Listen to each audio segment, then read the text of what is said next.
You know, I appreciate Arc System Works for a lot of things. They've done a lot for the fighting game industry. They created two masterpieces, both Guilty Gear and BlazBlue. I love both of those games.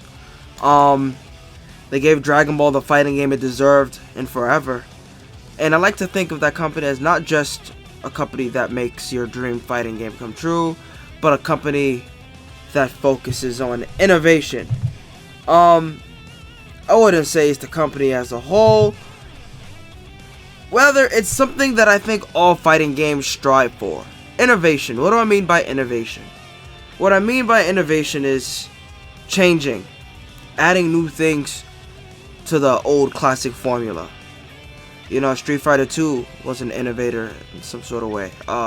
They added the super bar. Now almost every 2D fighter you play has a super bar.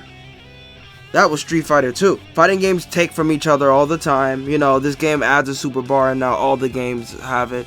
This game, don't quote me on this, but I believe Street Fighter 3 New Generation was the first game to have stage transitions. If I am right, then there you go. Look how many other games have stage transitions. Guilty Gear Strive, you know, Dragon Ball FighterZ.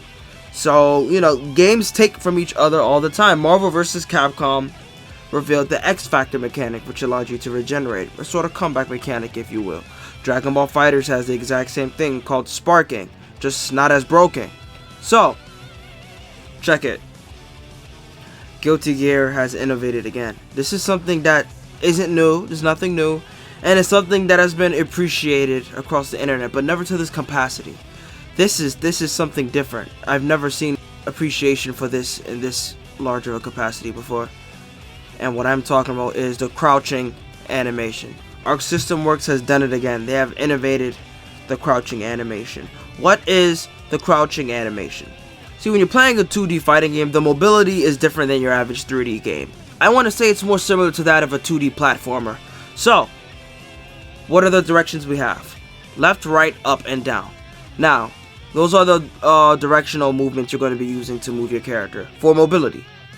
So depending on where you're standing on the screen, left or right, is going to affect where your character moves. So since you say you're player 1, right, your character's on the left.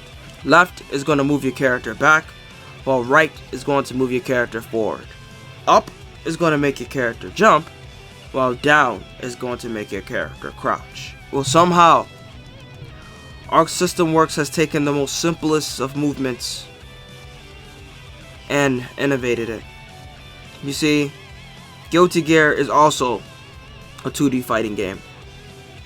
Has the same directions as all of them. Left, right, up, and down.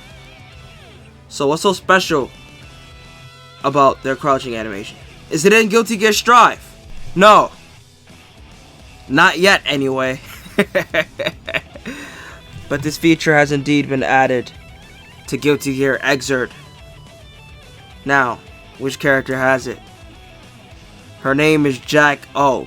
Now, when playing as Jack O and pressing down or holding down, you think that she'd actually crouch like the other fighters to enable herself to throw punches and kicks at your ankles and, you know, to trip you up, to sweep you up.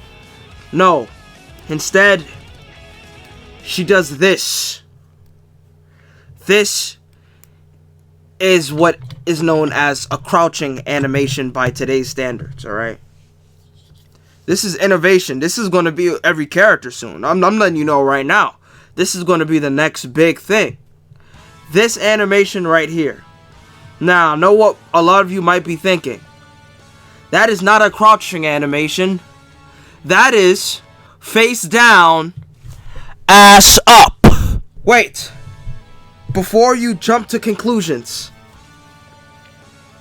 Well, this is, in fact, face down, ass up. It is not simply just face down, ass up. There is a science behind this, alright? You see, your chick is, you know, in the downward dog. What are you going to do? Do what you got to do. So here's the fascinating thing about this animation. If you go towards her with that intention, you're most likely going to get fucked up. Because this is still a crouching animation. This is the most dangerous pose I've ever seen in my entire life.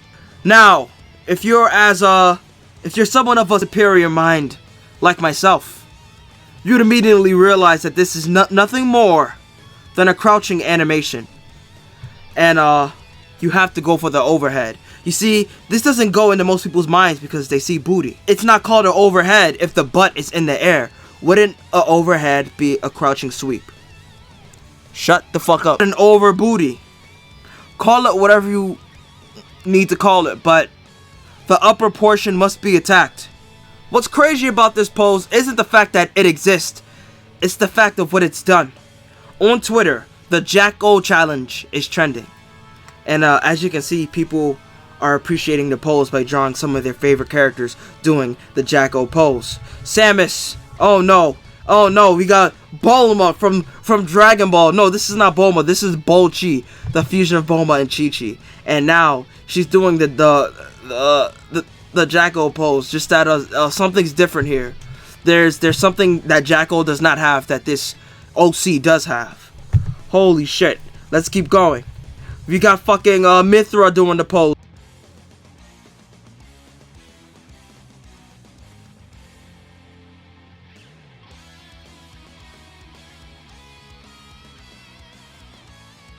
We got Shantae, very cool. We have Jack-O doing the pose while eating popcorn. She is so good at it, she can do it while multitasking, letting you know that she, in fact, is the original to do this. While everyone struggles to just do it, she does it while multitasking. Let it be known.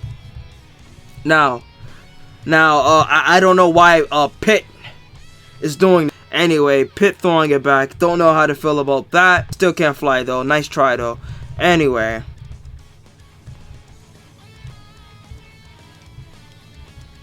Oh my fucking god. We have Waluigi doing it. Still can't get into Smash though. Now, I don't play Genshin, but very cool. Now let me tell you why this is a foul. Her hat is covering her eyes. You forget that this pose is a combat pose. It is not just throwing it back, you see. There's a science behind this. You cannot just do the pose and expect to be rated 100% just because you can pull it off. Your eyes are covered, therefore you cannot defend yourself. F. You fell. Next. This one's animated. Oh man. Oh man. I'm getting into some dangerous territory with this one, folks. Jesus Christ. Now, allow me to explain this to you. This is not an erotic photo. This can be seen as combat practice. Look, that is a Metroid larva. You see it on Super Smash Bros. What do? They latch onto you and they proceed to suck you off. Alright? Now, I know what you're thinking. Suck you off? I am not capping. They pretty much suck you off.